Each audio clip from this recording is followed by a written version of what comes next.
Previously, we have discussed the hesitant phases and the fluent phases. We are now going to see that how they affect the production rate or not.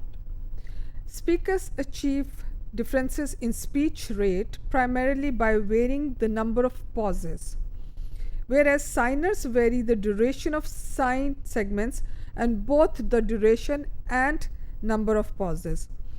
Now, as we have discussed that speech alternates between hesitant phases and the fluent phases, and hesitant phases basically reflects the linguistic planning, but they are not only the main factors which affect.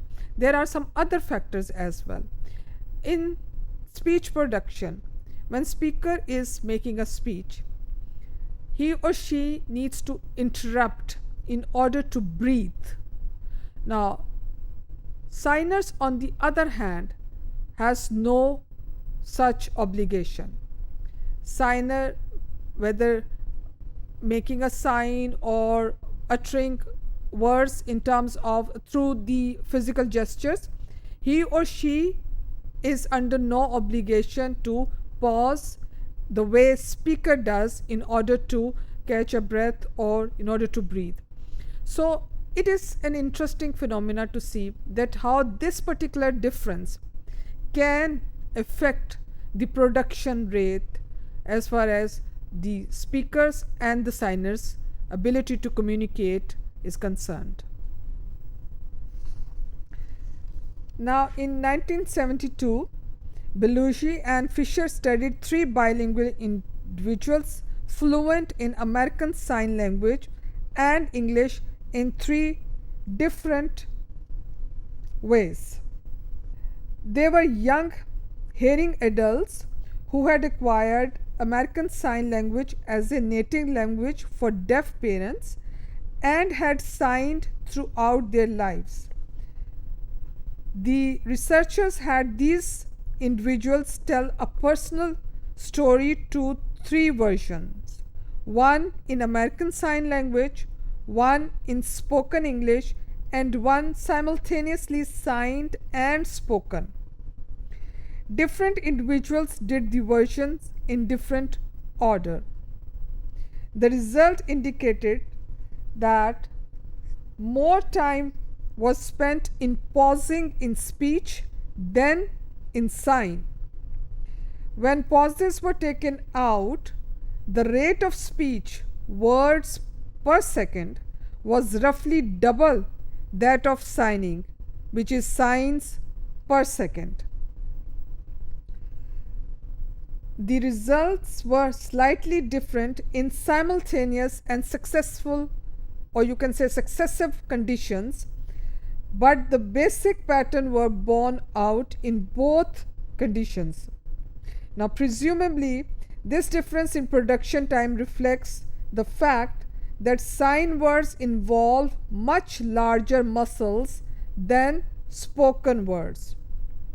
When, however, the rate of expressing a proposition was examined, the results changed dramatically. A proposition was defined as a simple underlying sentence. Here it was found that the number of seconds taken to express a proposition was highly similar for the 2 languages, about 1.5 seconds. Another study of the rate of expression was performed by Grosjean, who was interested in the way various rates of production were achieved in the 2 modes. He gave signers and speakers either an English passage or an American Sign Language version with an English gloss. The results indicated that at normal rates of production, signers spend more of their production time in articulation than do speakers. He attributes this difference to respiratory activity, where speakers seem to have a minimal pause duration based on respiratory requirements, in that they take a sufficiently long pause to inhale and then continue, whereas signers can breathe anytime they want. So we can see the differences in terms of breathing does affect the production rate as far as the spoken languages and the sign languages are concerned. To conclude, studies of production rate reveal differences between the two modes. Speakers achieve differences in speech rate by varying the number of pauses, whereas signers vary the duration of signed segments and both the duration and number of pauses.